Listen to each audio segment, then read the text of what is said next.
جی کیسر بھائی، آپ کا تعارف مفتی طارق مسعود صاحب کے ذریعے ہوا تھا. اچھا، جی آپ کی میں نے ای اللہ میل، خوش رکھے. آپ نے ایک دفعہ ذکر کیا تھا اپنی ویڈیو میں کہ اگر آپ کو کوئی ایسی چیز ملتی ہے ویڈیوز پہ تو اس کو میرے ساتھ ای میل پہ شیئر کریں. میں نے آپ کو جی مرزا کی ایک ویڈیو شیئر کی تھی.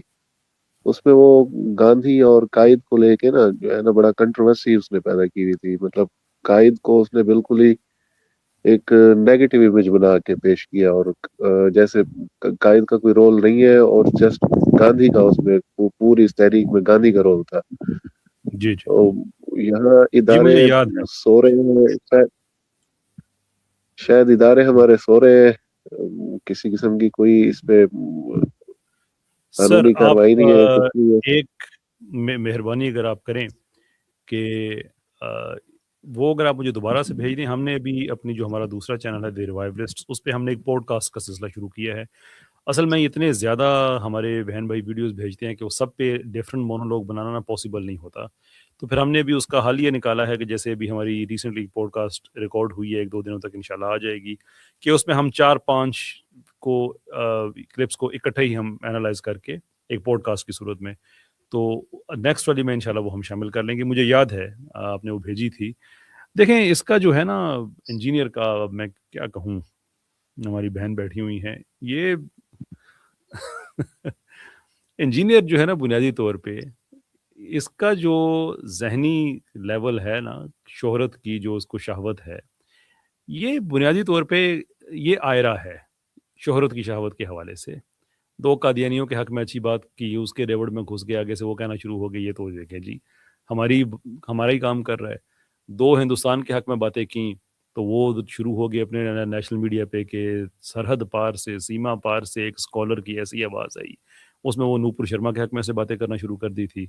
2 باتیں سیکولرز کے حق میں کر دیتا ہے، 2-4 پھر جب وہ ادھر سے تھوڑا سا اسے لگتا ہے کہ مسلمانوں کی طرف سے تھوڑا کم ہو رہا ہے تو ہمارے ریوڑ میں گھسنے کی کوشش کرتا ہے. 2-4 باتیں اچھی قرآن و حدیث کی کر دی. تو میں نے بتایا نا کہ یہ بیسیکلی جو شہرت کی شہوت ہے نا، اس حوالے سے یہ آئرہ ہے.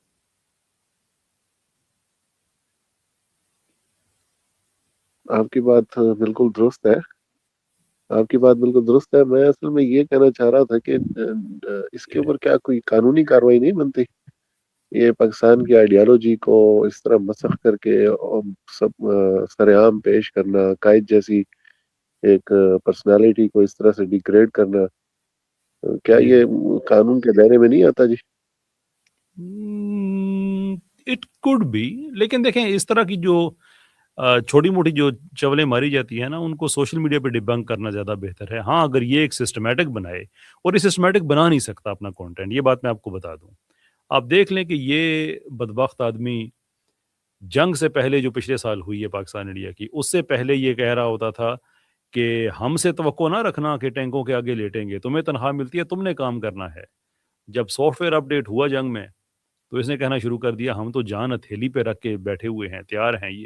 یہ صرف چڑھتے سورج کا پجاری ہے. اس زمانے میں وہ پی ٹی آئی والوں نے زیادہ کام اپنا اٹھایا ہوا تھا، تو اس وقت آئرہ نے وہاں پہ سہولت لے لی.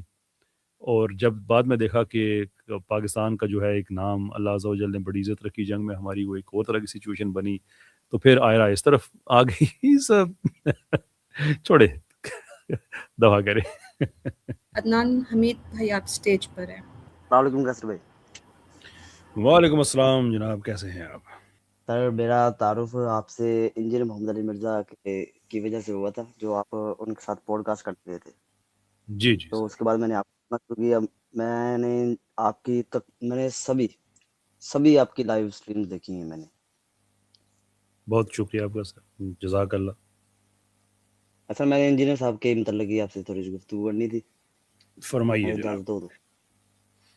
سر یہ آپ نے ان سے یہ سوال کیا بھی تھا کہ یہ جو آپ نے انجینئر صاحب نے آپ سے کہا تھا کہ آپ ان لوگوں کو کافر کہیں جو یہ چشتی رسول اللہ ناؤز باللہ اور یہ جو یہ عبارتیں ہیں ان کا دفاع جی کرتے جی. ہیں، انہیں آپ کافر، تو آپ نے آگے سے ان سے کہا تھا کہ آپ کیوں کافر نہیں کہتے ان سب کو. تو آگے سے ان کا جواب یہ آیا تھا کہ میں ان دیوبندی اور بریلوی ان پورے فرقے کو کافر اس لیے نہیں کہتا کہ ان کے اندر بہت سے لوگ ہیں جو ان عبارتوں کو درست نہیں سمجھتے، اور کچھ کو تو ان عبارتوں کو بھی نہیں ہے. تو اس لیے میں پورے کے پورے فرقے کو کافر نہیں کہتا. صحیح. تو میری آپ سے گزارش ہے کہ آپ ان سے یہ سوال کریں کہ ان علماء کا نام لے کر جو ان عبارتوں کی طویل کرتے ہیں, ان واقعات کی طویل کرتے ہیں, جیسے کہ مفتی حنیف قریشی ہو گیا, طارق مسعود ہو گئے, جو میجر علماء ہیں, ان کا نام لے کے ان کے سامنے سوال رکھے کہ کیا یہ کافر ہیں یا مسلمان ہیں. یہ تقریباً یہ صاحب کہہ چکے ہیں. میرا ایک ویڈیو موجود ہے ان کا نام یوٹیوب لے پہ جس میں انہوں نے کہا مفتی تقی عثمانی صاحب کو بھی چاہیے کہ باتیں نہ چھپائیں. اب باتیں نہ چھپائیں کا کیا مطلب ہے کہ ان کو پتہ ہے کہ سر یہ یہی بات ہے کہ یہ گول مول کر کے بات کرتے ہیں, بالکل واضح بات نہیں کرتے, بالکل واضح نام لے کے یہ کفر کا فتویٰ لگائیں تاکہ جو ان کے اسٹوڈنٹس ہیں, میں بھی ان کا فالوور رہ چکا ہوں, وہ ان کے جی پیچھے نمازیں نہ پڑھیں. ایک طرف یہ ان لوگوں کے پیچھے نمازیں پڑھنے کو جائز بھی کہتے ہیں. جی ایک ہی بات ہو سکتی ہے, یا تو وہ کافر ہیں یا تو ان کے پیچھے نماز ادا کی جا سکتی ہے. یہ انجینئر نے کہا ہے کہ اس کے پیچھے نمازیں جائز ہیں ان کے پیچھے. جی وہ یہی تو کہتا ہے اچھا کہ سوری میں غلط ان کو سمجھا. چندے بھی دو, ہاں ان کو نہیں چندے سوری بھی دو اور ان کے پیچھے نمازیں بھی پڑھو. نہیں سوری میں غلط سمجھا. ہاں وہ تو بات بالکل ٹھیک ہے جیسے آپ نے کہا ہماری پوڈ کاسٹ میں بھی ہوئی تھی. تو یہ تو میرا سوال ہے صرف انجینئر سے نہیں, انجینئر کے جو ہے نا وہ بڑے قریبی, اب مجھے پتہ نہیں انجینئر خود انہیں بھیجتا ہے یا وہ خود آتے ہیں, وہ پوڈ کاسٹ وغیرہ کرتے ہیں میرے ساتھ.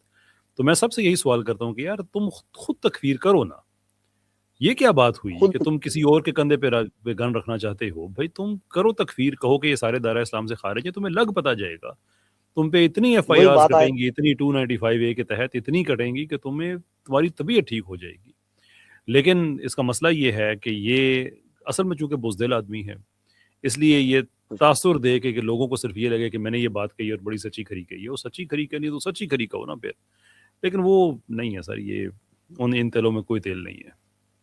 دیکھیں نا سر, ایک طرف وہ جو مفتی طارق مسعود صاحب ہیں ان کی بہت تعریف کرتا ہے, انہیں ایک مخلص شخص کہتا ہے, اور وہ ان واقعات کی, ان عبارتوں کی طویل کرتے ہیں. تو پھر ان کی تعریف کیسے؟ یا تو پھر طویل کفر میں جائز سمجھتا ہے. جی سر اس پہ سے بھی آگے چلیں, کوئی تعویل کرتا ہے کوئی نہیں کرتا, اس بات کو بھی چھوڑے تعویل کی کوالٹی کیا ہے اینڈ سو فورتھ. جس آدمی کو مسلمات اور تفردات اور شطحیات کا نہ فرق پتہ ہو, اس کو تو ویسے ہی سیریس نہیں لینا چاہیے. سوال یہ ہے کہ تمہیں اگر ان چیزوں کا نہیں پتا اور تمہارے نزدیک صرف کوئی گرے ایریا ایگزسٹ نہیں کر سکتا, اس ادر بلیک اور وائٹ, میک اے ججمنٹ, جیسے آپ نے کہا تکفیر کرو, بات ختم ہے. لیکن اس ان پہ کا میں نام لے کے بہت تکفیر ویڈیو کرو, بھی, ہاں نام بالکل بنتا ہے, ان کا نام لے کے مفتی طارق مسعود, مفتی تقی عثمانی, مفتی منیب الرحمان, حنیف قریشی صاحب, ان کا نام لے کے تکفیر کریں, جو کہ یہ کبھی اصل بھی میں نہیں کریں. عدنان یہ بھائی آپ نے ایک یقین ہے. چیز نوٹ کی ہوگی کہ اس کے یہ جو کنٹروورسیز ہیں اس طرح کی, قادیانیوں کے عزائے وضو چمکانے کی یا نام لے کے تکفیر کرنے کی, اس طرح کی جتنی باتیں ہیں, اس سے جو لوگ پوڈ کاسٹ کرنے جاتے ہیں, کبھی کسی نے ان چیزوں کے بارے میں سوال نہیں پوچھا. کیوں نہیں پوچھا؟ دیکھیں ہم لائیو بیٹھے ہوئے ہیں نا, کا جائزہ لیا جاتا ہوا, اب لائیو بیٹھے ہیں نا, سوالوں آؤ کے یار بات کرو, سارا کرو. اس کا اتنا سسٹم مینجڈ ہوتا ہے, اتنا زیادہ مینجڈ ہوتا ہے کہ پوڈ کاسٹر بعد میں بتا رہے ہوتے ہیں کہ ہمیں انہوں نے کہا جی فلاں سوال آپ نے نہیں پوچھنا فلاں. اور میں ذاتی طور پہ جانتا ہوں ایسے پوڈ کاسٹرز کو. کچھ تو ایسے ہیں جو کہتے ہیں کہ ہم نے پوچھ لیا تو وہیں پہ وہ روک لیتے ہیں کہ نہیں آپ سے کہا تھا آپ نے یہ بات نہیں پوچھنی ہے. یہ کیا بدتمیزی ہوئی, تمہارا ایک پبلک میں ویو ہے. یہ آگے سے بات اس طریقے سے کرنا شروع ہوتا ہے, اتنی اونچی آواز ہے کہ سامنے والا بندے ڈر جاتا ہے. میں نے کئی مرتبہ یہ چیز غور کی اس کے اوپر. وہ میں اس چیز پہ زیادہ انسسٹ نہیں کرنا چاہتا, لیکن انگریزی میں اس کے لیے ایک ٹرم ہے, ایکسپریشن ہے, جسے کہا جاتا ہے شارٹ مین سنڈروم. خیر چلے چھوڑے سر, کوئی اور بات ہے تو وہ کریں. نہیں سر, بس یہی بات کرنی تھی آپ کو. ٹائم بھی بھائی کا ہو گیا. آپ کا بہت بہت شکریہ سر, آپ سے محبت کرتے ہیں, آپ سے